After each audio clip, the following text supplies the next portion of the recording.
Welcome to today's Repeat After Me speaking practice. So how this works is I'm going to present with you challenging American words, how to pronounce them perfectly, and then I'm going to incorporate them into a story. We'll be reading the story together, focusing on the rhythm, the flow, the pronunciation. This goes beyond just sounding American, but it's mastering the American patterns and rhythms and flow, and put an end to, I'm sorry, can you repeat that? Or, hey, I love your accent, where are you from? And after we read that story, I'm going to have you shadow that story to see if you could remember the things that we learned in this lesson. So make sure you stick around to the end. Hey there, I'm Gabriel from GV Voice Academy, your accent reduction instructor to get you that much closer to mastering the American accent. If you haven't yet, subscribe to my YouTube channel so you get access to all of my practice videos. And also check out my 5-star best-selling accent reduction course where I teach you my target map system, which is a revolutionary way to master the American accent, as well as my other communication courses to help bring your public speaking and communication skills to a whole new level. So let's jump right into it. Now, these are words that a lot of my clients have problems with.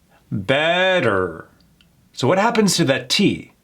That T turns into a D. Better. And here's something that always flubs up a lot of my clients. What a lot of my clients do is they pronounce that last E, better. But in this case, that R kills that E and it goes right into better. Better. See how fast that switch is? Try it. Right. Better versus better. Next one. Same thing happens here. That T turns into a D. We get rid of that last E and it becomes sweater. Sweater. See how easy it is to say fast when you figured out the sound process of this word? Sweater. Feather. Not feather. Feather. Feather. It's that hard TH into that sound that gets tricky. So practice that. Go there. Feather. Try it. Excellent. You're doing great. Leather.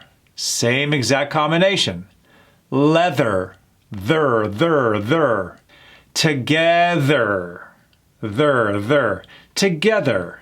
Emphasis on the eh. Together. Not together or together. Together. These words become so much easier to pronounce when we figured out what syllable to emphasize. Weather. Weather. There. Father. So here we have an open vowel. It's not father. Father. Same with that there sound at the end. Father. Excellent. Let's go through them together non-stop. Here we go. Repeat after me. Better. Sweater. Feather. Leather. Together. Weather. Father. Excellent job. Now comes the fun part. I'm going to sneak these words into that story, so I want you to see if your brain is able to remember the words that we worked on. I'll do it section by section, and I'll have you repeat after me. And by all means, if I'm going too fast, pause the tape and repeat. Here we go. Heather wanted to impress her father, so she decided to sew him a fancy sweater for his birthday. She picked the softest wool, but somehow, a feather from her pet parrot Steve got stuck in the fabric.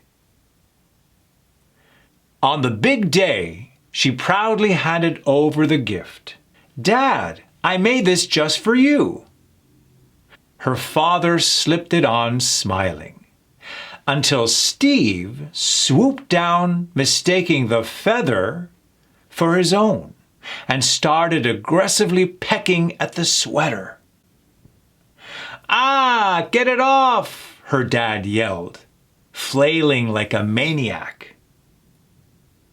In the chaos, he tripped over his old leather boots and crashed into the cake. Heather tried to help, but she was laughing too hard. Steve, now perched on her dad's head, fluffed his feathers proudly. Well, her father groaned, wiping frosting off his face. Next year, let's just buy a sweater together. Heather grinned. Sounds like a much better idea. Now, aside from those key words that we worked on, what is it that you noticed by my reading?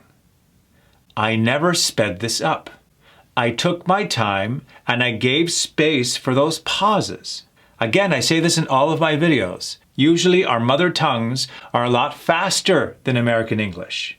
So our tendency is to speed things up. Heather wanted to impress her father, so decided to let those commas and those periods give you time to breathe. Like I'm talking to you now.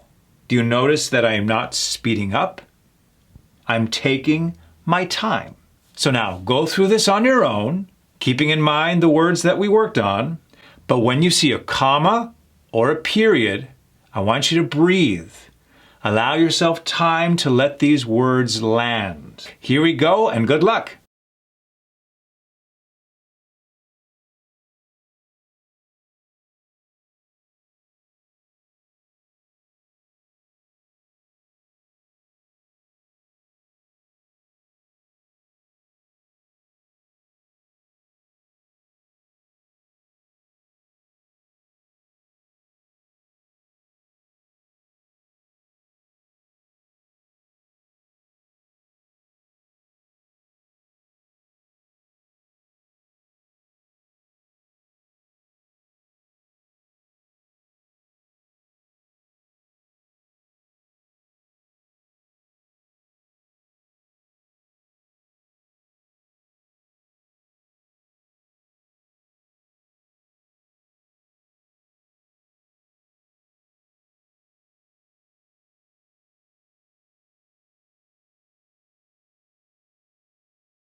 Excellent work. Pacing is the key.